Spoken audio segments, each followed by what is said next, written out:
नमस्कार दर्शक बंधु, मो ना हूँ बंटी। आपन को स्वागत करुच्ची मोर यूट्यूब चैनल को। आसतु ये वीडियो रे देखा जे इजराइल किपरि गठित है। किंतु ये वीडियो आपड़ देखिपे जे यार टाइटल हूँ यूएसए और यूके किपरि मध्य पूर्व एशियार देश गुड़ी को बांटी तो यहाँ को मुझे कही रखे ये हूँ पार्ट 1 वीडियो। तो यहाँ पर पार्ट 2 वीडियो भी आसो। तो ये पार्ट 1 में आम केवल देखा इजराइल गठन आ पार्ट 2 वीडियो रे आम देखा पैलेस्तीन सांगे इजराइल इश्यू कौन आउ 1975 मसीहा पर कौन घटना होता इजराइल सांगे। तो मो ना हूँ बंटी। तो आसतु वीडियोटी को स्टार्ट करवा। प्रथम देखु आज आम जब कह देख इजराइल पूर्वर जो जगार भी इजराइल अच्छी जो स्थान भी इजराइल अच्छी से स्थान था ऑटोमन एम्पायर माने ऑटोमन एम्पायर पार्ट थिला एबे इजराइल जोटी अच्छी से ही स्थानटी। तो आपण मैंने जानी जे प्रथम विश्व युद्ध में ऑटोमन एम्पायर पराजय होता। आप जानते प्रथम विश्व युद्ध में जर्मनी ता सांगरे ऑस्ट्रिया एंड हंगेरी तापर ऑटोमन एम्पायर ये तीनटा शक्ति मिसिकी लड़ुले आउ अन्य शक्ति मिसिकी लड़ुले जो छोट छोट देश गुड़िक किंतु ये तीन जन मुख्य थे आ तीन जनकर हार होता। तो जीति शक्ति मान मध्य थे England, France, US, USSR, Italy, Japan, China. तो आपड़ कहींपर जे यही शक्ति मैंने जीति देखो जीति सारापर जो जीति सारे तो ऑटोमन एम्पायर भांगी जाता। तो ऑटोमन एम्पायर जो भांगीगला तो सही ऑटोमन एम्पायर जो सब अंचल गुड़िक से अंचल को मैंडेट रूपे इंग्रेज माने इंग्लिश और फ्रेंच निज निज भितर बांटी देले। तो निज निज भितर बांटी दे सारी किंतु देखंतु एबे आमे मेन टॉपिक को जदि कंसंट्रेट करवा तो आप जानी इजराइल हूँ यहूदी मानकर देश जहाँ को आम इंग्लीश कह ज्यूस। ठीक है। तो ज्यूस मानकर देश यदि इजराइल तो इजराइल को ज्यूस मैंने आसिले किपरि देखो मुझे जेरूसलम जो प्रेजेंट डे जेरूसलम अच्छी जेरूसलम को माने तीनोटी धर्मर बासस्थल कहले किसी भूल हेनी। ये तीनोटी धर्म होती क्रिश्चियन, ज्यूस आउ मुस्लिम। तो देखो जेहेतु बहुत पूर्वर जेरूसलम रे इजराइल धर्मर लोक मैंने बसवास कर आसुले। तो से इजराइल रे एबे प्रेजेंट जो इजराइल अच्छी से इंग्रेज माने कही यहूदी मानक जे आम को से रहा गोटे जगह देवु। तो से जो कथाटा कही से कथार नाम आम जब कह इतिहास रे कह जाए बेलफोर डिक्लारेशन। देखो ये बेलफोर डिक्लारेशन में इंग्रेज जो प्रधानमंत्री थे सी डिक्लेयर करते आम जब प्रथम विश्व युद्ध जीति जाऊ ताहले आम पाखे जो अच्छी इजराइल अंचल तो से इजराइल अंचल आम तुम मानक रहा देवु। तो से जो इजराइल अंचल मुझे आग को मैप्रे देखी। ठीक अच्छे। तो जितेबाला यही कथा कहले तो देखो 1917 पर यहूदी मानकर बहुत माने बहुत मात्रा रे से जगह को सी आसिक पलि आसिले माने जो जगार भी इजराइल अच्छी तो से स्थान को किंतु देखो जो जगह इजराइल अच्छी तो पूर्वर से इजराइली माने ज्यूस यहूदी लोक से नथिले थे आरब लोक। तो आरब लोक जो थे तो से आरब लोकों बासस्थान को इजराइल लोक मैंने जहाँ को आम यहूदी कहू यहूदी लोक मैंने पलि आसिले। यदि यहूदी लोक पलि आसिले तो देखो से कथाटा मुझे लिखी यहाँ इंग्लीश लिखाई। तो British who held a colony mandate in Palestine until May 1948। देखो ये अच्छी ब्रिटिश मानकर किपरि चालाकी सह खेलुते आम सागर। देखो भारत में भी खेलिले देखो ये केमी खेलते जेपर्यंत देखो 1948 मे मास पर्यंत से जो इजराइल स्थान ब्रिटेन अंडर थिला माने इंग्रेज मान अंडर थिला। जदि से स्थान ब्रिटेन अंडर थिला देखो से जेपर्यंत थे से पर्यंत ज्यूस कि आरब स्टेट पैलेस्टाइन को बन नथिले। ठीक अच्छे। माने से डिस्प्यूटा को से सेमती लगातार कंटिन्यू कर चलते कि देखो जेपर्यंत इंग्रेज मैंने थे तो से किसी भी बनई पारि था। ठीक अच्छे। किंतु देखो इंग्रेज मैंने जो मे 1948 छाड़ी पलैले इजराइल को ବା ପ୍ୟାଲେଷ୍ଟାଇନ୍କୁ, ଯାହାକୁ ଆମେ ଟ୍ରାନ୍ସଜୋର୍ଡ଼ାନ୍ ମଧ୍ୟ କହିଥାଉ, ଯଦି ତାକୁ ଛାଡ଼ି ପଳେଇଲେ, ଦେଖନ୍ତୁ ସେ ପର୍ଯ୍ୟନ୍ତ ସେମାନେ ଚାହିଁନଥିଲେ ଯେ କିଛି ଗୋଟେ ଜିଉ ଷ୍ଟେଟ୍ ହେବ କି ସେ ଗୋଟେ ଆରବ ଷ୍ଟେଟ୍ ହେବ, ଠିକ୍ ଅଛି। ତେଣୁ ଯେତେବେଳେ ପଳେଇ ସାରିଲେ ତାପରେ ସେଇଟାକୁ ଡିକ୍ଲେୟାର କଲେ ଯେ ନାହିଁ, ଜୋର୍ଡ଼ାନ୍ ନଦୀ ଯେଉଁ ଅଛି, ଜୋର୍ଡ଼ାନ୍ ନଦୀର ୱେଷ୍ଟ ସାଇଡ଼୍କୁ ଆମେ ଇଜ୍ରାଏଲ୍ ମାନେ ଇହୁଦୀମାନଙ୍କୁ ରହିବାକୁ ଜାଗା ଦେଇଦେବୁ। ତାହେଲେ ଚାଲନ୍ତୁ ଦେଖିବା ଆଗକୁ। ତ ସେଇ କଥା ମୁଁ ଆପଣଙ୍କୁ ଏବେ ମ୍ୟାପ୍ ସାହାଯ୍ୟରେ ବୁଝେଇବି, ଠିକ୍ ଅଛି। ଦେଖନ୍ତୁ, ଏଇଟା ହେଉଛି ଆମର 1912 ମସିହାର ମ୍ୟାପ୍। ତ ଆପଣ ଦେଖିପାରୁଥିବେ 1912 ମସିହାରେ ଅଟୋମାନ ଏମ୍ପାୟାରର ବିସ୍ତାର। ଦେଖନ୍ତୁ ଅଟୋମାନ ଏମ୍ପାୟାର, ଦେଖନ୍ତୁ ଏବେ ଯେଉଁ ପ୍ରେଜେଣ୍ଟ ଡେ ତୁର୍କୀ ଅଛି, ସେ ତୁର୍କୀରେ ଥିଲା। ତୁର୍କୀ ପରେ ଦେଖନ୍ତୁ ଏଠି ଇରାକର ଜାଗା, ଦେଖନ୍ତୁ ବଗଦାଦ ବି ରହୁଛି ଇରାକ। ତାପରେ ଦେଖନ୍ତୁ ଏଠି ସିରିଆ, ଜୋର୍ଡ଼ାନ୍, ପ୍ୟାଲେଷ୍ଟାଇନ୍, ଇଜ୍ରାଏଲ୍, ଦେଖନ୍ତୁ ସବୁ ଏଇଠି ରହୁଛି। ସବୁ ରହିଲା ପରେ ଦେଖନ୍ତୁ ଆପଣ ଏଇ ଯେଉଁ ରେଡ଼୍ ସିର ଦେଖନ୍ତୁ ଏସିଆଇ ଭାଗ ଯେତିକ ସବୁ ଅଛି, ୟେମେନ୍କୁ ନେଇକି ଦେଖନ୍ତୁ ଏ ପୋର୍ସନ୍ ବି ଥିଲା। ତାପରେ ଏପଟେ ଆମର ଯେଉଁ ଅଛି ପର୍ସିଆନ୍ ଗଲ୍ଫରେ ବି ଅଞ୍ଚଳ ଥିଲା। ଦେଖନ୍ତୁ ଇଂରେଜମାନଙ୍କର କେତେ ଷ୍ଟ୍ରାଟେଜିକ୍ ପଏଣ୍ଟରେ ଥିଲେ ଇଂରେଜ। ଦେଖନ୍ତୁ ଇଜିପ୍ଟଟାକୁ ପୁରା କଣ୍ଟ୍ରୋଲ୍ କରି ରଖିଥିଲେ ଇଂରେଜମାନେ, ଦେଖୁଛନ୍ତି ନା ନାହିଁ ଇଂରେଜମାନଙ୍କର କଲର୍, ଠିକ୍ ଅଛି। ତାପରେ ଦେଖନ୍ତୁ ଏଇଠି ପୁରା ଗଲ୍ଫଟାକୁ ଦେଖନ୍ତୁ କଣ୍ଟ୍ରୋଲ୍ କରି ରଖିଥିଲେ ଇଂରେଜମାନେ। ଦେଖନ୍ତୁ ଇଂରେଜମାନଙ୍କର ପୁରା ଷ୍ଟ୍ରାଟେଜିକ୍ ପଏଣ୍ଟ, ଦେଖୁଛନ୍ତି ନା ନାହିଁ। ଏଇଠି ହେଉଛି ସୁଏଜ୍ କେନାଲ୍ କିଏ ରଖିଛନ୍ତି ଧରିକି, ଇଂରେଜମାନେ। ତ ଚାଲନ୍ତୁ ଦେଖିବା ଆଗ ମ୍ୟାପ୍। ଦେଖନ୍ତୁ ଏଇ ମ୍ୟାପ୍ରେ ପୁରା କ୍ଲିଅର୍ ଅଛି। ତ ଆପଣମାନେ ଏଇ ମ୍ୟାପ୍ରେ ଦେଖିପାରୁଥିବେ ଯେ ସେ 1912 ବେଳକୁ ଅଟୋମାନ ଏମ୍ପାୟାରଟା କେମିତି ଦେଖାଯାଉଥିଲା। ଦେଖନ୍ତୁ ଏତେ ବଡ଼ ଥିଲା ଅଟୋମାନ ଏମ୍ପାୟାର, ଠିକ୍ ଅଛି। ଦେଖନ୍ତୁ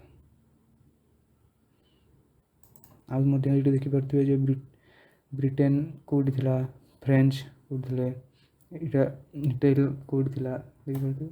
ତାପରେ ଦେଖନ୍ତୁ ଦ୍ୱିତୀୟ ବିଶ୍ୱଯୁଦ୍ଧ ପରେ କ'ଣ ହେଲା। ଦେଖନ୍ତୁ ଦ୍ୱିତୀୟ ବିଶ୍ୱଯୁଦ୍ଧ ପରେ ମୁଁ ଆପଣଙ୍କୁ କହିଲି ଦ୍ୱିତୀୟ ବିଶ୍ୱଯୁଦ୍ଧ କେତେ ପର୍ଯ୍ୟନ୍ତ, କେତେରୁ କେବେ ଚାଲିଥିଲା, ଆପଣମାନେ ସେଇଟା ମୋତେ କମେଣ୍ଟରେ କହିବେ, ଠିକ୍ ଅଛି। ଦ୍ୱିତୀୟ ବିଶ୍ୱଯୁଦ୍ଧ ପରେ ୟୁଏନ୍ ହାତରେ, ଦେଖନ୍ତୁ ଦ୍ୱିତୀୟ ବିଶ୍ୱଯୁଦ୍ଧ ପରେ ଲିଗ୍ ଅଫ୍ ନେସନ୍ସଟାକୁ ୟୁଏନ୍ ରୂପେ କନଭର୍ଟ କରାଯାଇଗଲା। ତ ଏଇ ସେତେବେଳେ ଯେଉଁ ଇଜ୍ରାଏଲ୍ର ମ୍ୟାଟରକୁ ୟୁଏନ୍ ହାତରେ ଟେକି ଦିଆଗଲା। ୟୁଏନ୍କୁ କୁହାଗଲା ଯେ ତୁମେ ଦେଖ କ'ଣ କରୁଛ, ଠିକ୍ ଅଛି। ତ ୟୁଏନ୍ ତାକୁ କ'ଣ କଲା ନା, କହିଲା ନାହିଁ ଯେହେତୁ ତୁମେ ଆମକୁ ଦେଇଛ ଟ୍ରାନ୍ସଜୋର୍ଡ଼ାନ୍ର ଏରିଆକୁ, ଏ ଯେଉଁ ଟ୍ରାନ୍ସଜୋର୍ଡ଼ାନ୍ଟା ମୁଁ ଆପଣଙ୍କୁ କହିବି ସେଇଟା ଆଗକୁ କ'ଣ। ତ ଟ୍ରାନ୍ସଜୋର୍ଡ଼ାନ୍ ଏରିଆଟା ଯଦି ବ୍ରିଟେନ୍ ଆମକୁ ଦେଇଦେଇଛି, ତ ଆମେ ଏହାକୁ ଦୁଇ ଭାଗରେ ବିଭକ୍ତ କରିଦେବୁ। ମାନେ ଗୋଟିଏ ଜାଗାରେ ରହିବେ ଜିଉସ୍ ଲୋକ ଯେଉଁମାନେ ଏବେ ଆସିଛନ୍ତି ନୂଆ, ଆଉ ଯେଉଁ ପୂର୍ବରୁ ଯେଉଁ ପ୍ୟାଲେଷ୍ଟାଇନ୍ ଆରବ ଲୋକ ରହୁଥିଲେ, ମାନେ ମୁସଲିମ୍ ଲୋକ, ସେମାନେ ତାଙ୍କ ସ୍ଥାନରେ ରହିବେ। ତ ଦେଖନ୍ତୁ ଏଇ ଯେଉଁ ଭାଗ କରିବାଟାକୁ ଯେଉଁ ନେଇକି ସେ କିପରି ଭାଗ କଲେ, ଦେଖନ୍ତୁ, ଠିକ୍ ଅଛି। ଦେଖନ୍ତୁ ସେ କିପରି ଭାଗ କରିଛନ୍ତି। ଦେଖନ୍ତୁ 29 ନଭେମ୍ବର 1947, ଠିକ୍ ଅଛି। 29 ନଭେମ୍ବର 1947ରେ ୟୁନାଇଟେଡ୍ ନେସନ୍ ଆଡପ୍ଟେଡ୍ ରିଜଲ୍ୟୁସନ୍ 181, ଯାହାକୁ ଆମେ ପାର୍ଟିସନ୍ ରିଜଲ୍ୟୁସନ୍ ବୋଲି କୁହାଯାଉ। ମାନେ ଏହି ରିଜଲ୍ୟୁସନ୍ ହିସାବରେ ଜୋର୍ଡ଼ାନ୍ ନଦୀ ପଶ୍ଚିମ ଭାଗକୁ ଦୁଇଟି ପ୍ରୋଭିନ୍ସରେ ବଣ୍ଟନ କରାଗଲା, ଠିକ୍ ଅଛି। ଏଇଠି ଭଲ ଭାବରେ ଲେଖିଦେଇଛି। ଆଉ ଦେଖନ୍ତୁ ମେ ମାସରେ ଇଂରେଜମାନେ ଜୋର୍ଡ଼ାନ୍ ଯେଉଁ ମ୍ୟାଣ୍ଡେଟ୍ ଥିଲା ଇଂରେଜମାନଙ୍କର, ତାକୁ ସିଏ ୟୁଏନ୍ ହାତକୁ ଟେକି ଦେଇ ଛାଡ଼ି ଚାଲିଯାଇଥିଲେ। ତ ଆପଣଙ୍କୁ ଆସନ୍ତୁ ସେଇ ଜିନିଷଟାକୁ ମୁଁ ମ୍ୟାପ୍ରେ ବୁଝେଇ ଦେଉଛି। ଦେଖନ୍ତୁ ଏଇଟା ହେଉଛି ମିଡ଼ିଲ୍ ଇଷ୍ଟର ମ୍ୟାପ୍ 1923 ମସିହାର। ଦେଖନ୍ତୁ 1923 ମସିହାରେ କ'ଣ ହେଇଛି, ଫାଷ୍ଟ ବିଶ୍ୱଯୁଦ୍ଧ ସରିଯାଇଛି 1919 ବା 1918ରେ। ଦେଖନ୍ତୁ ତାପରେ ରହିଯାଇଛି ତୁର୍କୀ, ଯେଉଁଟା ଅଟୋମାନ ସମୟରେ ଥିଲା ଏତିକି। ଏବେ ପ୍ରେଜେଣ୍ଟ ଡେ ତୁର୍କୀ ଯେତିକି ଅଛି ସେତିକିରେ ରହିଯାଇଛି। ତାପରେ ଦେଖନ୍ତୁ କେମିତି ବ୍ରିଟେନ୍ ଆଉ ଫ୍ରାନ୍ସ କହନ୍ତୁ କେମିତି ବାଣ୍ଟିଛନ୍ତି। ଦେଖନ୍ତୁ ସିରିଆଟାକୁ ନେଇଯାଇଛି ଫ୍ରାନ୍ସ। ଦେଖନ୍ତୁ ଏଇଠି ପ୍ୟାଲେଷ୍ଟାଇନ୍ କାହା ପାଖରେ ଅଛି, ବ୍ରିଟିଶ, ଦେଖୁଛନ୍ତି। ତ ଦେଖନ୍ତୁ ଲେବାନନ୍ର ବି କଣ୍ଟ୍ରୋଲ୍ ଅଛି କାହା ପାଖରେ, ତୁର୍କୀ ପାଖରେ। ତ ଦେଖନ୍ତୁ ଏବେର ଯେଉଁ ଇଜ୍ରାଏଲ୍, ସେ ଇଜ୍ରାଏଲ୍ଟା ଏବେ ଏଇଠି ଅଛି, ଏତିକି, ଠିକ୍ ଅଛି। ଦେଖନ୍ତୁ ତାପରେ ଏଇଠି ଅଛି କ'ଣ, ଇରାକଟା ବି କାହା ପାଖରେ ଅଛି ନା, ବ୍ରିଟେନ୍ ପାଖରେ।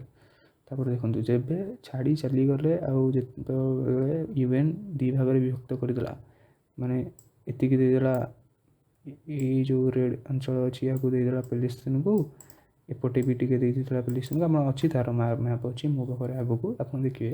ଦେଖନ୍ତୁ ଯେତେବେଳେ ଛାଡ଼ି ଚାଲିଗଲେ, ତ ଆରବ ଲୋକମାନେ କହିଲେ ଯେ ଏଠି ତ କିଛି କେହି ମାନେ ନଥିଲେ, ଜିଉସ୍ ଲୋକମାନେ ଯେଉଁ ଥିଲେ ଅଳ୍ପ ବହୁତ ଥିଲେ ଜେରୁସାଲେମ୍ ପାଖରେ, ତ ଆପଣମାନେ କ'ଣ ପାଇଁ ଆସିଲେ? ଯଦି ଆପଣ ଆସିଛନ୍ତି ତାହେଲେ ଆରବ ଷ୍ଟେଟ୍ ମାନେ ସବୁ ମିଶିକି କହିଲେ ଯେ ମୁଁ ଆଟାକ୍ କରିଦେବୁ ଆମେ। ତ ଦେଖନ୍ତୁ ସେଇ ଯେଉଁ ଆଟାକ୍ କଲା ଯେଉଁ କରିବା କଥା ମୁଁ କହୁଛି, ସେଇଟାକୁ ହିଁ କୁହାଯାଏ ଇଜ୍ରାଏଲ୍ ଆଉ ଆରବ ଷ୍ଟେଟ୍ ୱାର୍ ଅଫ୍ 1948। ମାନେ 1948। ତ ସେଇଟାକୁ ବି ଆମେ ଦେଖିବା, କିନ୍ତୁ ତା ପୂର୍ବରୁ ଦେଖିଦେବା ଇସ୍ରାଏଲଟା କେଉଁଠି ଅଛି। ଦେଖନ୍ତୁ ଇଏ ଥିଲା ବ୍ରିଟିଶ ମ୍ୟାଣ୍ଡେଟ୍ ମାନେ ବ୍ରିଟିଶର ହିଁ ଏଇ ଜାଗାଟା ଥିଲା, ଯାହାକୁ ଆମେ ମ୍ୟାଣ୍ଡେଟ୍ ବୋଲି କୁହାଯାଏ। ମ୍ୟାଣ୍ଡେଟ୍ ମାନେ କିଛି ନାହିଁ, ଯେ କଲୋନି ହିଁ ଥିଲା, ଠିକ୍ ଅଛି। ଦେଖନ୍ତୁ ଏଇଠି ଯାଉଛି ଜୋର୍ଡ଼ାନ ନଦୀ। ତ ଜୋର୍ଡ଼ାନ ନଦୀର ଦେଖନ୍ତୁ କୁହାଗଲା ଯେ ଜୋର୍ଡ଼ାନ ନଦୀର ୱେଷ୍ଟ ଯେଉଁ ଅଛି, ଦେଖନ୍ତୁ ଜୋର୍ଡ଼ାନ ହେଇଗଲା ତ ଗୋଟେ ଅଲଗା ଦେଶ, ଏବେ ଛାଡ଼ି ପଢ଼ିଲେ, କିନ୍ତୁ କୁହାଗଲା ଯେ ଜୋର୍ଡ଼ାନ ନଦୀର ଯେଉଁ ୱେଷ୍ଟ ଅଛି, ତ ୱେଷ୍ଟରେ ହିଁ ଆମେ ବନେଇଦେବୁ କ'ଣ ନା ଇସ୍ରାଏଲ। ଦେଖନ୍ତୁ ଏଇଟା ହେଉଛି ଜୋର୍ଡ଼ାନ ନଦୀ, ତାର ଦେଖନ୍ତୁ ୱେଷ୍ଟରେ ଯେଉଁ ରହିଛି, ଯେଉଁ ଜେରୁସାଲେମ୍, ତେଲ୍ ଆଭିଭ୍, ଏସବୁ ଇମ୍ପୋର୍ଟାଣ୍ଟ ପୋର୍ଟ ସିଟି ଏଇଠି ବି ଥିଲା, ହେଫା, ଆଉ ବହୁତ କିଛି ପୋର୍ଟ ସିଟି ବି ଏଇଠି ସବୁ ଥିଲା। ତ ସେ ପୋର୍ଟ ସିଟିକୁ ମାନେ କଣ୍ଟ୍ରୋଲରେ ରଖିବା ପାଇଁ ଏଠି ବନା ହେଲା ଇସ୍ରାଏଲ, ଠିକ୍ ଅଛି। କିନ୍ତୁ ଇସ୍ରାଏଲରେ ଦେଖନ୍ତୁ ମନେ ରଖିଥିବେ ଯେ ଏଇଠି ବି ଅଛନ୍ତି ପାଲେଷ୍ଟାଇନ ଲୋକ, ମାନେ ଇସ୍ରାଏଲ ଯେଉଁ ଗଠନ ହେଲା ତ ସେଇଠି ପୁଣି ଆରବ ଲୋକ ଥିଲେ ନା ନାହିଁ, ତ ସେଇ ଲୋକ କୁଆଡ଼େ ଯିବେ, ତାପରେ ଚାଲନ୍ତୁ ଦେଖିବା କ'ଣ ଅଛି। ତାପରେ ମୁଁ ଯେଉଁ ସେଇ କଥା କହିଲି ଯେ ରିଜଲ୍ୟୁସନ୍ ଯେଉଁ 181 ପରେ ଯେଉଁ ଇସ୍ରାଏଲକୁ ଗୋଟେ ମାନ୍ୟତା ଦିଆଗଲା କି ନାହିଁ ତୁମର ଗୋଟେ ଦେଶ ଆମେ ବନେଇଦେବୁ, ମାନେ କିଏ କହିଲା, ୟୁନାଇଟେଡ଼ ନେସନ୍ କହିଲା। ଦେଖନ୍ତୁ ସେ ଯେତେବେଳେ ୟୁନାଇଟେଡ଼ ନେସନ୍ କହିଲା, ତ ଆରବ ଦେଶମାନେ ଚାହୁଁନଥିଲେ କେବେ ବି ନାହିଁ ଜିଉସ୍ ମାନେ ଆମ ପାଖରେ ସେ ରୁହନ୍ତୁ। ତ ଦେଖନ୍ତୁ ଯେଉଁ ଲୋକ ସେଇ ଜାଗାରେ ଥିଲେ, ଯେଉଁଠି ଏବେ ବର୍ତ୍ତମାନ ପାଲେଷ୍ଟାଇନ ଅଛି, ଯେଉଁ ଇସ୍ରାଏଲ ଅଛି, ତ ସେ ଲୋକମାନେ ଯିବେ କୁଆଡ଼େ, ତ ନିଜ ଦେଶରେ ସେମାନେ ତ ହେଇଗଲେ ନା ମାନେ ପ୍ରବାସୀ। ଯେ ଆପଣ ଭାବନ୍ତୁ ଯେ ଆପଣ ଏବେ ଘରେ ଆସନ୍ତି, ତ ମାନେ ଗୋଟେ ମାନେ ଏମିତି କହିବା କଥା ଯେ ଆପଣ ଘରେ ଅଛନ୍ତି, ତ କାଲି ଶ୍ରୀଲଙ୍କାର କିଛି ଲୋକ ଆସି କହିବେ ଯେ ଆପଣ ଏଠୁ ବାହାରନ୍ତୁ, ବା ଆଉ UN ପାସ୍ କରିଦେଇଛି ଯେ ଓଡ଼ିଶାଟା ଶ୍ରୀଲଙ୍କାର ପାର୍ଟ ହେଇଗଲା ବୋଲି, ତ ଆପଣଙ୍କୁ କେମିତି ଲାଗିବ? ତ ଠିକ୍ ସେମିତି ହିଁ ହେଇଥିଲା ଏଇଠି। ଦେଖନ୍ତୁ ତ ସେତେବେଳେ ଦେଖନ୍ତୁ ଆମର ଆମେରିକାର ରାଷ୍ଟ୍ରପତି ଥିଲେ ଟ୍ରୁମ୍ୟାନ୍, ଠିକ୍ ଅଛି। ତ ଟ୍ରୁମ୍ୟାନ୍ ଯେତେବେଳେ ଥିଲେ, ତ ଟ୍ରୁମ୍ୟାନ୍ ବି କ'ଣ କଲେ ନା, ସେଇ ଯେଉଁ ଯେତେବେଳେ ରେଜଲ୍ୟୁସନ୍ 181 ପାସ୍ ହେଲା, ତ ସେତେବେଳେ ଟ୍ରୁମ୍ୟାନ୍ ବି ଇସ୍ରାଏଲକୁ ଗୋଟିଏ ଦେଶର ମାନ୍ୟତା ପ୍ରଦାନ କରିଥିଲେ, ମାନେ ରେକଗ୍ନାଇଜ୍ କରିଥିଲେ ଯେ ଇସ୍ରାଏଲ ଗୋଟେ ଦେଶ। ଯଦି ସେମାନେ ଟ୍ରୁମ୍ୟାନ୍ ଇସ୍ରାଏଲକୁ ଦେଶ ବୋଲି ମାନ୍ୟତା ଦେଉଛନ୍ତି, ତ କାହାକୁ ଦେଉନାହାନ୍ତି ମାନ୍ୟତା?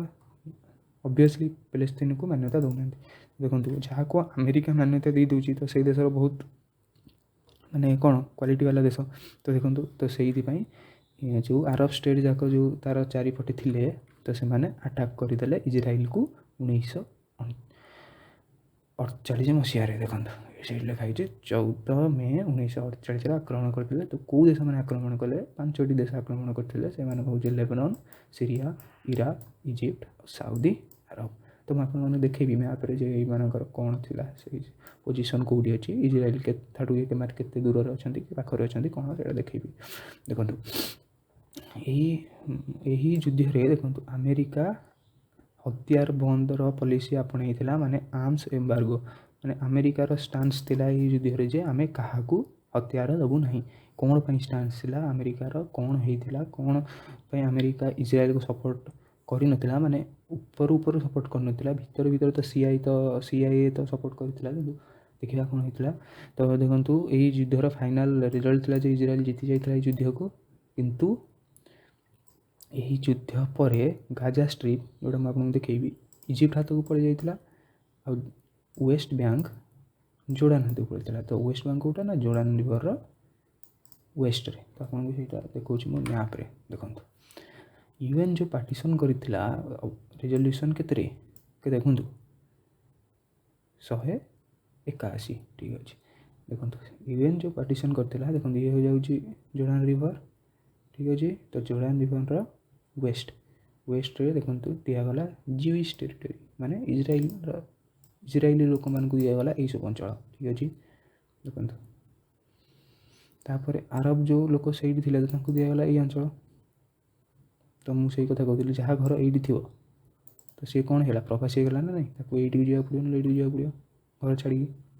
ତାପରେ ଦେଖନ୍ତୁ ଜେରୁସାଲେମ୍ ଯେଉଁ ରହିଲା, ଜେରୁସାଲେମ୍କୁ କାହାକୁ ଭାଗ କରିବାକୁ ଦିଆଗଲାନି, ଇଏ ରହିଲା ଇଣ୍ଟରନ୍ୟାସନାଲ୍ ଟେରିଟୋରୀ ହିସାବରେ, ମାନେ UN କଣ୍ଟ୍ରୋଲ୍ କଲା ଜେରୁସାଲେମ୍କୁ। କାହିଁକିନା ଏଇଠି 3ଟି ଧର୍ମର ଲୋକ ରହୁଛନ୍ତି, ତ ଏଇଟାକୁ କାହାକୁ ଦେଇ ହେବନି। ଦେଖନ୍ତୁ ପାଲେଷ୍ଟାଇନ ଭିତରେ ଜେରୁସାଲେମ୍ ବି ତାଙ୍କର ମାନେ କ'ଣ ଅଞ୍ଚଳ ନୁହେଁ। ଦେଖନ୍ତୁ ତାପରେ କ'ଣ ହେଲା, ପୋଷ୍ଟ ୱାର୍ 1948।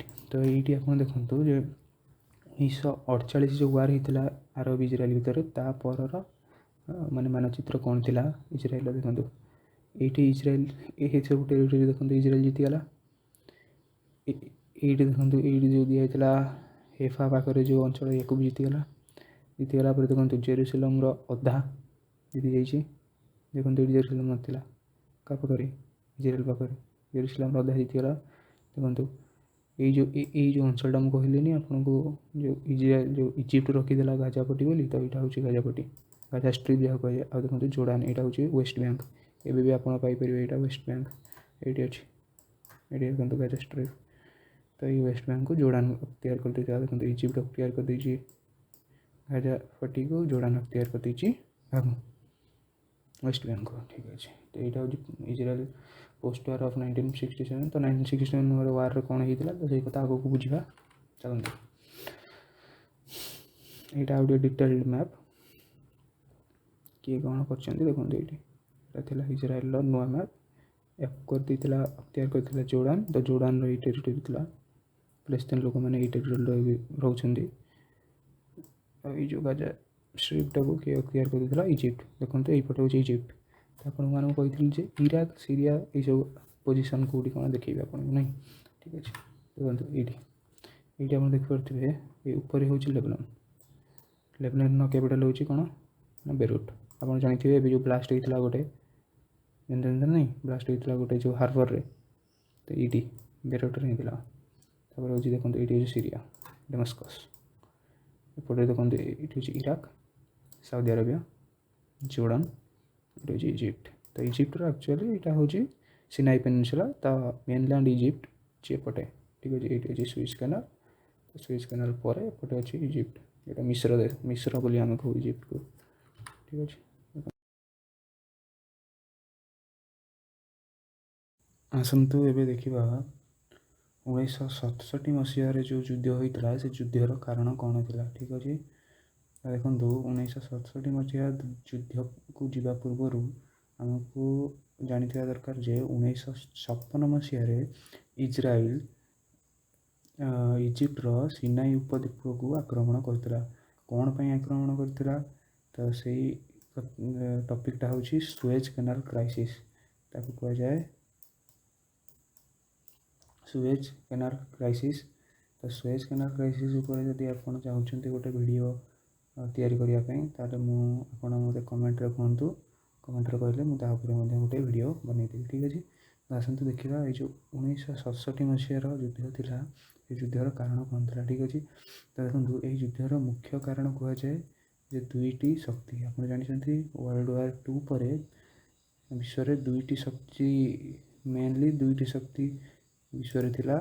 ତ ସେଇ ଦୁଇଟି ଶକ୍ତି ହେଉଛନ୍ତି କିଏ ନା ଗୋଟେ ହେଉଛି USA, ଆଉ ଗୋଟେ ହେଉଛି ସୋଭିଏତ ରୁଷ। ଠିକ୍ ଅଛି, ତ ଆସନ୍ତୁ ଦେଖିବା, ଗୋଟେ ପଟେ ଥିଲା US, ଆଉ ଗୋଟେ ପଟେ ଥିଲା ସୋଭିଏତ ରୁଷ, ଯାହାକୁ USSR କୁହାଯାଏ। ଠିକ୍ ଅଛି, ତ ଦେଖନ୍ତୁ ଏଇ ଯେଉଁ ହେଇଥିଲା, ତ ଏମାନଙ୍କ ମଧ୍ୟରେ ହୋଇଥିଲା କ'ଣ ନା କୋଲ୍ଡ ୱାର୍। ଠିକ୍ ଅଛି, ତ ଏମାନଙ୍କ ମଧ୍ୟରେ ଯଦି କୋଲ୍ଡ ୱାର୍ ହେଇଥିଲା, ତ ଆପଣ ଜାଣିଛନ୍ତି କୋଲ୍ଡ ୱାର୍ରେ ବିଜୟୀ ଆମେ କହିପାରିବା ହେଉଛି USA। ଛାଡ଼ନ୍ତୁ ସେ କଥା, ତ ଆମେ ଛାଡ଼ନ୍ତୁ, ଆପଣ ଦେଖିବା ଯେ ଏଇଠି କ'ଣ ହେଇଥିଲା ନା ରୁଷିଆ ସପୋର୍ଟ କରିଥିଲା ଇଜିପ୍ଟକୁ ସପୋର୍ଟ କରିଥିଲା, ମାନେ ଡାଇରେକ୍ଟ ସପୋର୍ଟ କରିନଥିଲା, କିନ୍ତୁ ଇଜିପ୍ଟକୁ ଆଉ ଅନ୍ୟ ଆରବ ଦେଶମାନଙ୍କୁ ବହୁତ ପରିମାଣରେ ଅସ୍ତ୍ର ଯୋଗାଇ ଦେଇଥିଲା।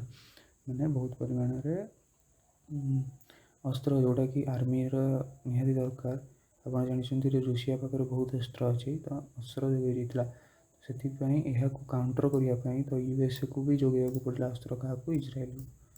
ଠିକ୍ ଅଛି, ତ 1965 ମସିହା ବେଳକୁ USA ମଧ୍ୟ ଇସ୍ରାଏଲକୁ ଅସ୍ତ୍ର ଯୋଗାଇବାକୁ ଲାଗିଲା। ଠିକ୍ ଅଛି, ତାପରେ ଦେଖନ୍ତୁ ଏହି ସମୟରେ ମଧ୍ୟ USA ଆପୋଷ ବୁଝାମଣା ମଧ୍ୟ କରିବାକୁ ଚେଷ୍ଟା କଲା ଯେ କେମିତି ଆରବ ଲୋକ ଆଉ ଇସ୍ରାଏଲ ଲୋକ ବହୁତ ଶାନ୍ତିରେ ରହିବେ। କିନ୍ତୁ ଦେଖନ୍ତୁ ଏଥିରେ କାହାର କିଛି ମାନେ ଏମିତି ବି ଆମେ ଭାବିଦେବାନି ଯେ USA ବହୁତ ଭଲ କାମ କରୁଥିଲା। USର ବି ବହୁତ ଇକୋନୋମିକ୍ ଇଣ୍ଟରେଷ୍ଟ ଥିଲା, ତ ଆମେ ଏମିତି ଭାବିଲେ ହେବନି କି US ବି ବହୁତ ଭଲ ମାନେ କାମ କରେ। ଠିକ୍ ଅଛି, ତ ତାପରେ ଦେଖନ୍ତୁ ସେହି ସମୟରେ ଇଜିପ୍ଟର ପ୍ରଧାନମନ୍ତ୍ରୀ PM ଥିଲେ କିଏ ନା ଗମାଲ ଅବଦୁଲ ନାସେର। ଠିକ୍ ଅଛି, ତ ଗମାଲ ଅବଦୁଲ ନାସେର କ'ଣ କଲେ ନା ମେ 27, 1967ରେ କ'ଣ କହିଲେ ନା ଆମେ ଶରମ ଅଲ ସୈୟଦ, ଠିକ୍ ଅଛି, ଶରମ ଅଲ ସୈୟଦକୁ ଆମେ କ୍ଲୋଜ୍ କରିଦେବୁ। ତ ଶରମ ଅଲ ସୈୟଦ କ'ଣ ତ ସେଇଟାକୁ ଆମେ ଆଗକୁ ଦେଖିବା ମ୍ୟାପ୍ରେ। ତ ଏହା ସ୍ୱରୂପ କ'ଣ ହେଲା ନା ଗଲ୍ଫ ଅଫ୍ ଅକାବା, ଠିକ୍ ଅଛି। ଅକାବା ହେଉଛି ଜୋର୍ଡ଼ାନରେ ଏବେ ଅଛି ଅକାବା। ତ ଗଲ୍ଫ ଅଫ୍ ଅକାବାକୁ କ୍ଲୋଜ୍ କରାହେଇଗଲା, ଯାହା ସ୍ୱରୂପ ଇଜ୍ରାଏଲକୁ ଆଉ କୌଣସି ଜାହାଜ ଯାଇପାରିଲାନି। ଯେଉଁ ଜାହାଜ ଜିନିଷପତ୍ର ନେଇ ଟ୍ରେଡ଼୍ କରିବାକୁ ଯାଏ ତ ଇଜ୍ରାଏଲକୁ ଜିନିଷପତ୍ର ଯାଇପାରିଲାନି। ତ ଯେହେତୁ ଇଜ୍ରାଏଲକୁ ଯାଇପାରିଲାନି ତ ଇଜ୍ରାଏଲ ଏହାକୁ ଏକ ଯୁଦ୍ଧ ରୂପେ ମାନେ ନେଇଥିଲା କି ଇଜିପ୍ଟ ଆମ ସହିତ ଯୁଦ୍ଧ କରିବାକୁ ଚାହୁଁଛି, ଠିକ୍ ଅଛି। ଦେଖନ୍ତୁ ଏହା ପୂର୍ବରୁ ଇଜିପ୍ଟ ଆଉ ଇଜ୍ରାଏଲର ସୀମାରେ UNEFର ଫୋର୍ସ ଥିଲେ, ମାନେ ୟୁନାଇଟେଡ଼ ନେସନର ଅଫିସିଆଲ ଟାସ୍କ ଫୋର୍ସ ଯେଉଁଟା, ସେଇ ଫୋର୍ସ ମାନେ ଥିଲେ। କିନ୍ତୁ ତାଙ୍କୁ ଏଇ ନାସେରଙ୍କ କହିବା ହିସାବରେ ଇଜ୍ରାଏଲ ବର୍ଡ଼ରରୁ ତାଙ୍କୁ କାଢ଼ି ଦିଆଯାଇଥିଲା, ଠିକ୍ ଅଛି। ଆସନ୍ତୁ ଦେଖିବା ତ କୋର୍ସ ଅଫ୍ ୱାର୍ କ'ଣ ଥିଲା ନା କୋର୍ସ ଅଫ୍ ୱାର୍ ଥିଲା ତ ଇଏ ତ ଆଟାକ୍ କରିଦେଇଥିଲେ, କିନ୍ତୁ ଆଟାକ୍ ପୂର୍ବରୁ ଇଜ୍ରାଏଲ ଜାଣି ଦେଇଥିଲା ଯେ ଏମାନେ ଆଟାକ୍ କରିବେ ବୋଲି, ମାନେ ଇଜିପ୍ଟ ଆଟାକ୍ କରିବେ ବୋଲି। ସେଇଥିପାଇଁ ଇଜିପ୍ଟିଆନ୍ ଏୟାରଫୋର୍ସରେ ଆଟାକ୍ କରିଦେଇଥିଲା। ଏୟାରଫୋର୍ସ ଯେଉଁ ବେସ୍ରେ ଥିଲା ସେ ବେସ୍ରେ ଆଟାକ୍ କରିଦେଇଥିଲେ ଇଜ୍ରାଏଲ ଏୟାରଫୋର୍ସର ବିମାନମାନେ। ତ ସେଇଠି ବହୁତ ଗୁଡ଼ିଏ ଇଜିପ୍ଟିଆନ୍ ଏୟାରଫୋର୍ସ ଡିଷ୍ଟ୍ରୟ ହେଇଯାଇଥିଲା, ଠିକ୍ ଅଛି। ତ ଏଇଟା ହିଁ କୁହାଯାଏ ଯେ ଏଇଟା ହିଁ ଟର୍ଣ୍ଣିଂ ପଏଣ୍ଟ ଥିଲା ୱାର୍ର। ତ ଏମିତି କରି ବେସିକାଲି ଇଜ୍ରାଏଲ ଜିତି ଯାଇଥିଲା ୱାର୍ଟିକୁ। ତ ଇଜ୍ରାଏଲ ୱାର୍ଟିକୁ ଜିତିଯିବା ପରେ ଦେଖନ୍ତୁ ଏଇଟା ଗୋଟେ ମାନେ ଶୋଚନୀୟ ପରାଜୟ ଥିଲା। କିନ୍ତୁ କାହିଁକିନା ଏହି ଯୁଦ୍ଧରେ ଆରବ ପୁରା ମିଶିକି ଲଢ଼ୁଥିଲା, ଆରବ ବ୍ଲକ୍ କାହା ସହିତ, ଇଜ୍ରାଏଲ ସହିତ, ଠିକ୍ ଅଛି। ତ ଏହି ଯୁଦ୍ଧରେ ତିନିଟା ଦେଶ ଆକ୍ଟିଭ ପାର୍ଟିସିପେଟ୍ କରିଥିଲେ। ସେ ତିନିଟା ଦେଶ ହେଉଛନ୍ତି ଇଜିପ୍ଟ, ସିରିଆ ଆଉ ଜର୍ଡ଼ାନ। କିନ୍ତୁ ଏମାନଙ୍କୁ ବହୁ ଅନ୍ୟ ଦେଶ ମଧ୍ୟ ସହଯୋଗ କରିଥିଲେ, ଯେପରିକି ସାଉଦି ଆରବିଆ, ଇରାକ, ଇରାନ, ଏମିତି ସବୁ ବହୁତ ଗୁଡ଼ିଏ ଦେଶ। ତ ଦେଖନ୍ତୁ ତ ଏହାପରେ ଏଇ ଯୁଦ୍ଧ ପରେ ଯେହେତୁ ହାରିଗଲେ ଆରବ ଶକ୍ତିମାନେ, ତ ଆରବ ଶକ୍ତି କ'ଣ କଲେ ନା ଖର୍ତୁମ ରିଜଲ୍ୟୁସନ୍ ବୋଲି ଗୋଟେ ରିଜଲ୍ୟୁସନ୍ ଡକା ହେଲା। ରିଜଲ୍ୟୁସନ୍ଟି କ'ଣ ଥିଲା ତା ବିଷୟରେ ମଧ୍ୟ ପଢ଼ିବା। ଦେଖନ୍ତୁ ଏଇଟା ଥିଲା କୋର୍ସ ଅଫ୍ ଦ ୱାର୍। ଦେଖନ୍ତୁ କୋର୍ସ ଅଫ୍ ୱାର୍ କ'ଣ, ଦେଖନ୍ତୁ ଏଇପଟେ ହେଉଛି ଇଜିପ୍ଟ, ଏଇପଟେ ହେଉଛି ଲେବାନନ, ଇଏ ହେଉଛି ସିରିଆ, ଇଏ ହେଉଛି ଜର୍ଡ଼ାନ ଆଉ ଇଏ ହେଉଛି ସାଉଦି ଆରବିଆ। ଦେଖନ୍ତୁ ପ୍ରଥମେ ସମସ୍ତେ ଆଟାକ୍ କଲେ ଇଜ୍ରାଏଲକୁ, ବୁଝୁଛନ୍ତି ନା ନାହିଁ, ସମସ୍ତେ ଆଟାକ୍ କରୁଛନ୍ତି ଏଇପଟୁ। କିନ୍ତୁ ତାପରେ ଦେଖନ୍ତୁ ଯେତେବେଳେ ଇଜ୍ରାଏଲ ରିଟାଲିଏଟ୍ କଲା, ଦେଖନ୍ତୁ ଏଇଠି ୱେଷ୍ଟ ବ୍ୟାଙ୍କରେ ସମସ୍ତଙ୍କୁ ମାରିଲା, ଏପଟେ ଗୋଲନ ହାଇଟ୍କୁ ସମସ୍ତଙ୍କୁ ମାନେ ସିରିଆକୁ ଗୋଲନ ହାଇଟ୍କୁ ପଛକୁ ଫେରିଲେ। ତାପରେ ଦେଖନ୍ତୁ ଏପଟେ ଟୋଟାଲ ସିନାଇ ପେନିନସୁଲାକୁ କବ୍ଜା କରାଗଲା, ବୁଝୁଛନ୍ତି ନା ନାହିଁ। ତ ଏଇଠି ଆପଣ ଦେଖିପାରୁଥିବେ ଏଇଗୁଟା ହେଉଛି ଗଲ୍ଫ ଅଫ୍ ଅକାବା, ଠିକ୍ ଅଛି। ତ ଏଇ ଯେଉଁ ଇଜିପ୍ଟ ଯେଉଁ କହିଥିଲା ଏଇଠି ଦେଖନ୍ତୁ ଶରମ ଅଲ ସୈୟଦ। ମୁଁ ଯଦି ଆପଣଙ୍କୁ ଜୁମ୍ କରିକି ଦେଖେଇବି ତ ଆପଣ ଏଇଠି ଦେଖନ୍ତୁ, ଏଇଠି ଲେଖା ହେଇଛି ଶରମ ଅଲ ସୈୟଦ, ଠିକ୍ ଅଛି। ଆସନ୍ତୁ ଆମେ ଏଇଟା ଗୋଟେ ବହୁତ ଜୁମ୍ଡ ମ୍ୟାପ୍ଟା। ତ ଜୁମ୍ଡ ମ୍ୟାପ୍ ଦେଖନ୍ତୁ, ଏଇଟା ଏପଟେ ହେଉଛି ରେଡ୍ ସି, ଠିକ୍ ଅଛି। ତ ରେଡ୍ ସିରୁ ଦେଖନ୍ତୁ ଏଇଟା ହେଉଛି ରେଡ୍ ସି। ତ ରେଡ୍ ସିରୁ କେମିତି ଏପଟେ ହେଉଛି ସୁଏଜ କେନାଲ ଆଉ ଏପଟେ ହେଉଛି ଗଲ୍ଫ ଅଫ୍ ଅକାବା। ତ ଗଲ୍ଫ ଅଫ୍ ଅକାବା ଦେଇକି ଯେଉଁ ସବୁ ଯାଏ ସବୁ ସିପ୍, ଦେଖନ୍ତୁ ଏଇଠି ହେଉଛି ଇଜିପ୍ଟ, ଏଇଟା ହେଉଛି ଇଜିପ୍ଟର ପାର୍ଟ, ଠିକ୍ ଅଛି। ତ ଏଇଟା ହେଉଛି ଇଜିପ୍ଟର ପାର୍ଟ। ତାପରେ ଦେଖନ୍ତୁ ଏଇଟା ଥିଲା ୱାର୍ ପୂର୍ବରୁ ଆଉ ୱାର୍ ପରର ସ୍ଥିତି। ଦେଖନ୍ତୁ 1967 ମସିହା ୱାର୍ ପୂର୍ବରୁ ଇଜିପ୍ଟ ଏତିକିରେ ସୀମିତ ଥିଲା। ଏଇ ଯେଉଁ ଆପଣ ଦେଖୁଛନ୍ତି ସ୍ଲାଇଡ୍ ଗ୍ରେ କଲର୍, ତ ଏଇଟା ହିଁ ଥିଲା ଇଜିପ୍ଟର ଟେରିଟୋରି। ଇଜିପ୍ଟ ଏତିକି ମଧ୍ୟରେ ସୀମିତ ଥିଲା। ଦେଖନ୍ତୁ 1967 ୱାର୍ ପରେ ଦେଖନ୍ତୁ ଏ ଟୋଟାଲ ଏରିଆ ହେଇଯାଇଥିଲା ଇଜିପ୍ଟର, ମାନେ ସୁଏଜ କେନାଲର ଇଷ୍ଟ ଆଉ ଜର୍ଡ଼ାନ ରିଭରର ୱେଷ୍ଟ। ଏପଟେ ଦେଖୁଛନ୍ତି ଭୂମଧ୍ୟ ସାଗର, ଏଇଟା ହେଉଛି ନାଲି ସାଗର, ରେଡ୍ ସି, ଠିକ୍ ଅଛି। ଦେଖନ୍ତୁ ଏଥିରେ କ'ଣ ଯାଇଛି ନା ଇଜିପ୍ଟର ସିନାଇ ପେନିନସୁଲାକୁ ଅକ୍ତିଆର କରାଗଲା, ଗାଜା ଷ୍ଟ୍ରିପ୍କୁ ଅକ୍ତିଆର କରାଗଲା, ଏପଟେ ୱେଷ୍ଟ ବ୍ୟାଙ୍କକୁ ଅକ୍ତିଆର କରାଗଲା ଆଉ ଏପଟେ ଦେଖୁଛନ୍ତି ଗୋଟେ ଅଛି କ'ଣ ଗୋଲନ ହାଇଟ୍। ଦେଖନ୍ତୁ ଗୋଲନ ହାଇଟ୍ ଏଇଠି ନଥିଲା, ଏଇଠି ଥିଲା ସିରିଆ ପାଖରେ। ଦେଖ ସିରିଆ ପାଖରୁ ବି ଏଇଟାକୁ ଛଡ଼େଇ ନିଆଯାଇଛି, ଠିକ୍ ଅଛି। ଆଉ ଜେରୁସାଲେମ ଦେଖନ୍ତୁ ଏଇଠି ଇସ୍ରାଏଲର କ୍ୟାପିଟାଲ ତେଲ ଆଭିଭ, ଯେଉଁଟାକୁ ଭାରତ ସରକାର କ୍ୟାପିଟାଲ ମାନେ, ଦେଖନ୍ତୁ ଏଇଟା ସେଇଟା ହେଉଛି ଏଇଠି, ଠିକ୍ ଅଛି। ତ ଆପଣ ଦେଖନ୍ତୁ ଏଇଟା ହେଉଛି ପୁରା ଇସ୍ରାଏଲର କେମିତି ବର୍ଡ଼ର ଚେଞ୍ଜ ହେଇଛି 1947 ରୁ 2019 पर्यंत से लिखा जाइए। देखो प्रथम एमती था ये व्हाइट कलर जो एरिया अच्छी ये एरिया ही था इजराइल तापर एमती होगा 1948 बार पर 1967 बार पर देखो ये टोटाल को तैयार कर इजराइल ठीक अच्छे। तो 2019 बेलू कौन होता एमती अच्छी तार एमती था मैपटा तो यहाँ केमी अच्छी आम आगे जा ठीक है। तो पोस्ट वार कौन है ना पोस्ट वार कौन है ना पोस्ट वार टकागला खर्तुम रेजोल्यूशन। तो खर्तुम रेजोल्यूशन जो टकागला ये रेजोल्यूशन टी 1967 मसीहा सेप्टेम्बर मस टकागला। तो यही खर्तुम रेजोल्यूशन ने तीन जो पास करागला गोटे कथा से पास यही रेजोल्यूशन को 3 नोज बोली कह जाए। 3 नो माने इजराइल को no recognition no peace no negotiation माने इजराइल को आम मानवानी गोटे देश बोली माने किए माने अरब कंट्री निज निज विषय डिस्कसन कर निज निज भितर ठीक अच्छे। आम इजराइल को मानवानी आउ इजराइल को सांगर आम पीस ट्रिटी किसी साइन करवानी इजराइल सांगे किसी माने नेगोशिएशन भी करवानी ठीक अच्छे। देखो यही युद्ध पर इजिप्ट और सोवियत रूसिया सहित संपर्क बिगड़गला देखिए कारण पाई ना। देखो यही युद्ध पर इजिप्ट सरकार चेंज हो सरकार चेंज हो नुआ प्रधानमंत्री बनते अनवर सदत ठीक अच्छे। अनवर सदत बनते नुआ प्रधानमंत्री। देखो तो जेहेतु रूसिया संगे खराब होगा इजराइल संपर्क तो अमेरिका समर्थन कला इजिप्ट को ठीक अच्छे। तो इजिप्ट को जिते अमेरिका सपोर्ट करता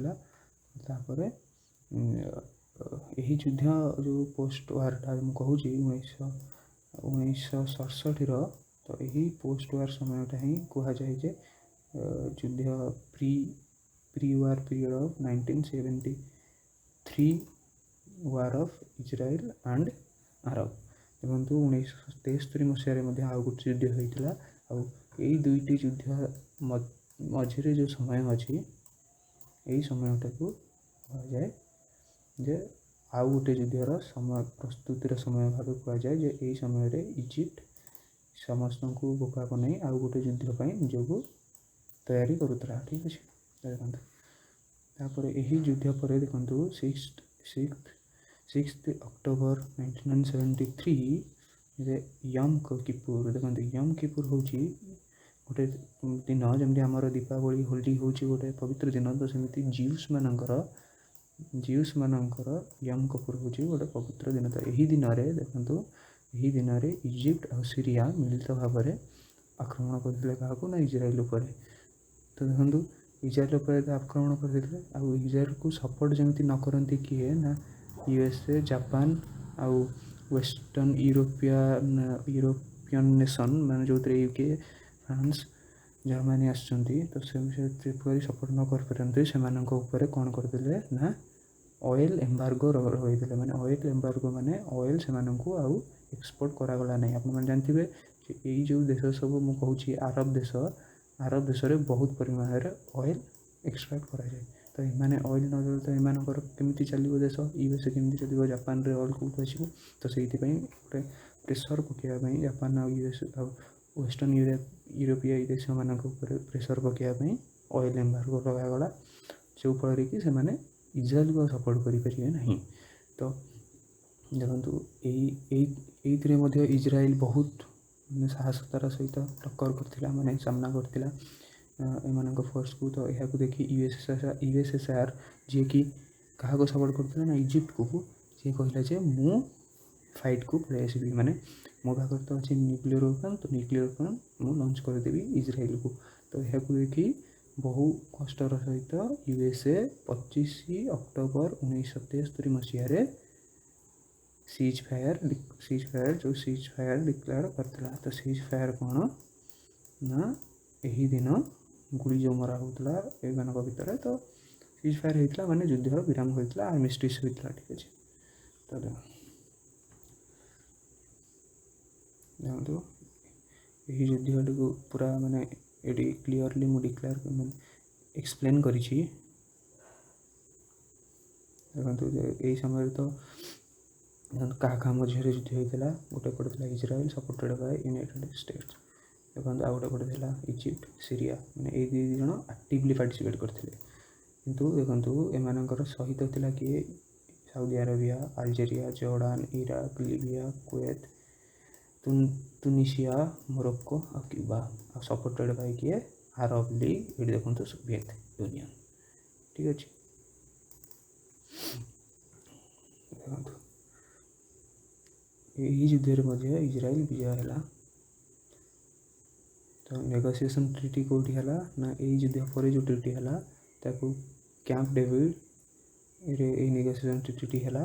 ତ ଏଇ ନେଗୋସିଏସନ୍ ଟ୍ରିଟି ଫଳରେ 1994 ମସିହାରେ ଯାଇକି କ'ଣ ହେଲା ନା, ଜୋର୍ଡ଼ାନ ଆଉ ଇଜ୍ରାଏଲ୍ ଭିତରେ ପିସ୍ ଟ୍ରିଟି ହେଲା ଯେ ନାଇଁ ଆମେ ତୁମକୁ ଆକ୍ରମଣ କରିବୁନି, ଆଉ ଇଜ୍ରାଏଲ୍କୁ ଗୋଟିଏ ଦେଶ ବୋଲି ଜୋର୍ଡ଼ାନ ମାନିଲା।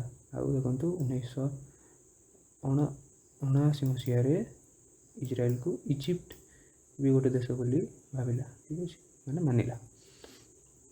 ତ ସେଇ ଯେଉଁ ଟ୍ରିଟି ଅନୁସାରେ କ'ଣ ହେଲା ନା, ଟ୍ରିଟି ଅନୁସାରେ ଏଇ ଯେଉଁ କ୍ୟାମ୍ପ ଡେଭିଡ଼ରେ ଯେଉଁ ଟ୍ରିଟି ହେଇଥିଲା, ତ ଏଇ କ୍ୟାମ୍ପ ଡେଭିଡ଼ ଟ୍ରିଟି ଅନୁସାରେ ସିନାଇ ପେନିନସୁଲା, ଯେଉଁଟାକି ମୁଁ ଆପଣଙ୍କୁ ଦେଖେଇବି ମ୍ୟାପ୍ରେ, ତ ସିନାଇ ପେନିନସୁଲାଟା ରିଟର୍ଣ୍ଣ କରାଗଲା କାହାକୁ ନା ଇଜିପ୍ଟକୁ। ଆଉ ଦେଖନ୍ତୁ ଗାଜା ଷ୍ଟ୍ରିପ୍, ଯେଉଁଟା ଗାଜା ପଟି କୁହାଗଲା, ସେଇଟା ରହିଲା ଅଣ୍ଡର ଇଜ୍ରାଏଲ୍ କଣ୍ଟ୍ରୋଲ, ମାନେ ପ୍ରୋଟେକ୍ଟୋରେଟ୍ରେ ରହିଲା। କିନ୍ତୁ ଯେତେବେଳେ ଫ୍ୟୁଚରରେ, ଯେତେବେଳେ ଭବିଷ୍ୟତରେ ପ୍ୟାଲେଷ୍ଟାଇନ୍ ଲୋକମାନେ ମାନେ ନିଜର ଆସିଯିବେ ମାନେ ପାୱାରକୁ, ତ ସେମାନେ ଏଇ ଗାଜା ଷ୍ଟ୍ରିପ୍ରେ ହିଁ ରହିବେ।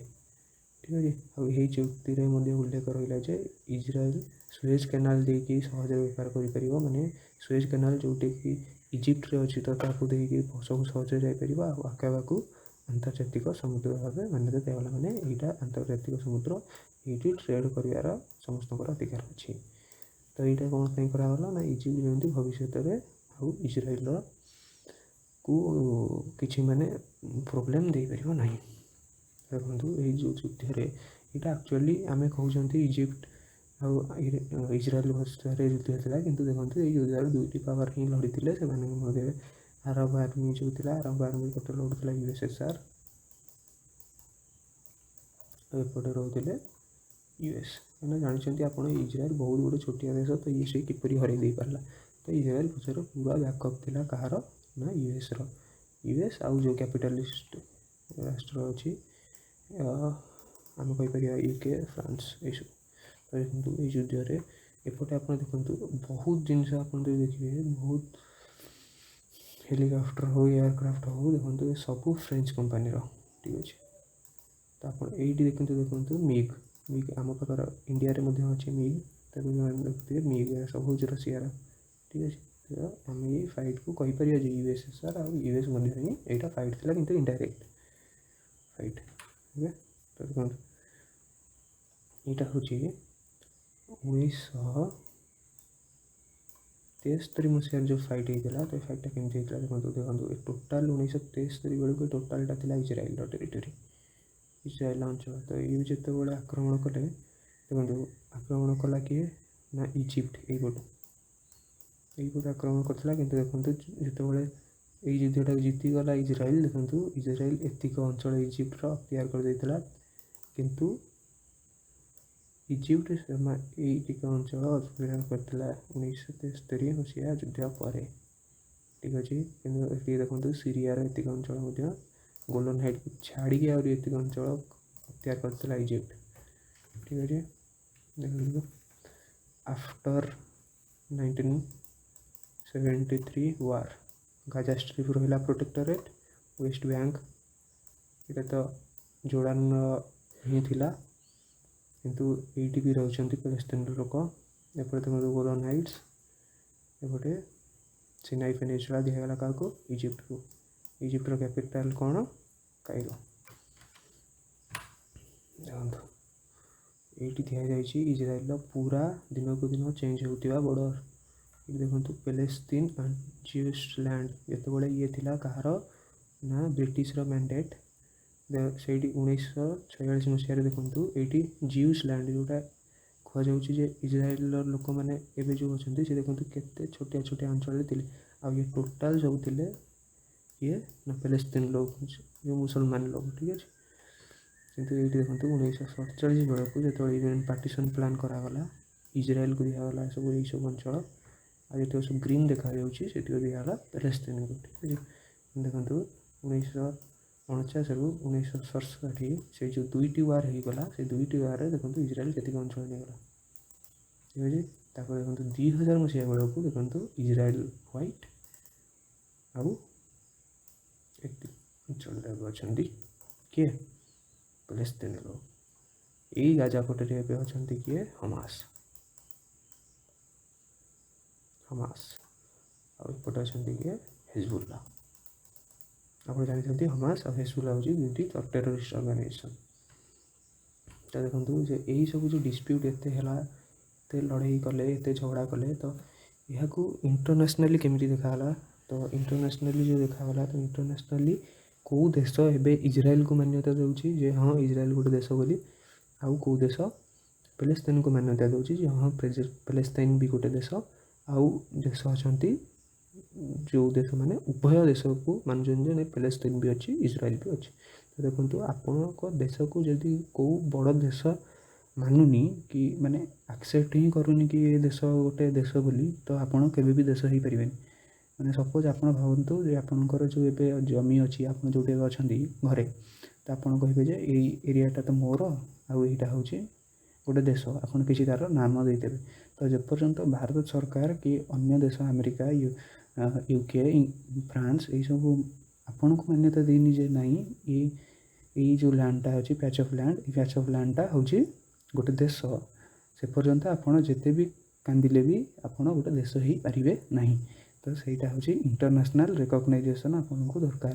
देखो एबे यहाँ हूँ 2019 डाटा तो 2019 देखो 49 स्टेट 49 माने 49 देश ओनली रिकग्नाइज कर इजराइल को से कहते खाली इजराइल अच्छी। तो से मध्य देखो यूएस यूके मेक्सिको पनामा एपटे Australia New Zealand Japan South Korea ये देखो यहाँ हूँ आम पड़ोसी देश कौन कहते देखा पड़ोसी तो नुह यहाँ कौन थाईलैंड ठीक अच्छे। एपटे देखो ब्रिटेन फ्रांस पोर्टुगाल फ्रेंच जर्मनी एपटे सब एस स्कैंडिनेवियन किसी देश। तो एपटे देखो इटली तो ये ओनली भावुं ना मैंने भावुना मैंने ओनली रिकग्नाइज कर ना इजराइल को ठीक है। ये देखो 115 देश रिकग्नाइज कर बोथ माने उभय इजराइल अच्छा और पैलेस्टाइन भी अच्छी माने दुईटी देश अच्छी। तो से भितर रोचे आम देश भारत नेपाल एपटे म्यांमार चाइना रूसिया आपणकर ये जो सब सेंट्रल एशियाई देश रही मंगोलिया तापर टर्की एमती देखो टोटाल कौन साउथ अमेरिकार देश गुड़िक मानुंट से आफ्रिकार केत देश मानुंट माडागास्कर मानुची एपटे फिलिपिन्स मानुची। तो आप देखते एवं पर्यंत 29 देश अच्छा जी मानुंट इजराइल बोली गोटे देश ना देशर जो देशटी अच्छी ता ना हूँ पैलेस्टाइन। तो से मध्य किए किए ना आप देखो ये हूँ क्यूबा क्यूबा पर ये देखो जीक आमर रही कौन ना अरब नेशन देखो ये अरब नेशन मान मध्य सऊदी अरेबिया तापर ये पाकिस्तान अफगानिस्तान ईरान इराक ये सब देश माने मानुना जे कौन ना इजराइल बोली गोटे देश अच्छी किंतु आपड़ देखुं ये किए ना मिश्र देश माड़ खाई सारापर 3 थर मानुची जे ना इजराइल अच्छी ठीक अच्छे। तो आप देखिपे ये इंडोनेशिया भी मानुनी कहीं इंडोनेशिया भी गोटे मुस्लिम कंट्री एपटे बांग्लादेश भी नहीं एपटे कौन ए देश ना कहतु भूटान ये नॉर्थ कोरिया भी रिकग्नाइज करूनी इजराइल को। तो आपण को मोर क्वेश्चन रहा ये जो छोटिया देशटी देखुं ये तो यार नाम कौन मत कमेंट रे कहतु ठीक अच्छे। तो यह छाड़ी सारापर ये भी गोटे छोटिया देश अच्छी तो यार नाम कौन आप कमेंट रे मत कहे। तो यहाँ हूँ टी डिटेल्ड मैप 2018 जे कौ कौ देश मैंने इजराइल को रेकग्नाइज कर कौ कौ देश मैंने पैलेस्टाइन को रेकग्नाइज कर ठीक अच्छे। तो यहीटा हूँ सेमती गोटे डिस्प्यूटेड कंट्री आउ किए क्या रेकग्नाइज कर हूँ ताइवान। तो ताइवान को कौ देश मैंने रेकग्नाइज कर तो यहाँ हूँ तार मैप जो जहाँ विषय कि मु आग को गोटे वीडियो भावुँ बनैबी बोली। तो आपण मानक जदि ताइवान उपर किसी वीडियो जानिबार अच्छी जे चाइना रे केमिति ताइवान जे निजको रिपब्लिक ऑफ चाइना भाव घोषणा करिछि आउ मेनलैंड चाइना रे जो अच्छे पीपुल्स रिपब्लिक ऑफ चाइना तो सी जिनपिंग तो ता विषय जो जानिबार अच्छी तो केमिति हला एमानकु आउ एबे ताइवान को मात्र 14टी देश मान्यता देउछि। ये जो छोटिया छोटिया देश सब देखुं इंडिया मान्यता दौनी ताइवान को तो कौन पाई केमिति होता तो से विषय जब आप जानवाक चाहते तो आप कमेंट रे कहतु तो मुझे से गोटे वीडियो बनैबी ठीक अच्छे। तो धन्यवाद। मो ना हूँ बंटी आउ ये वीडियोर पार्ट 2 भी आसो जो पार्ट 2 वीडियो रे मु कहबी जे इजराइल आउ पैलेस्टाइन जो ज्यूस आउ अरब जो रहिले मुस्लिम लोक मैंने तो से जो भीतर केमिति कौन डिस्प्यूट हिजबुल्ला आउ हमास तो यही सबू आउ इजराइल आयरन डोम जो अच्छी मिसाइल डिफेन्स सिस्टम ये सब विषय कहे ठीक अच्छे। तो से पर्यंत रोची नमस्कार जय जगन्नाथ।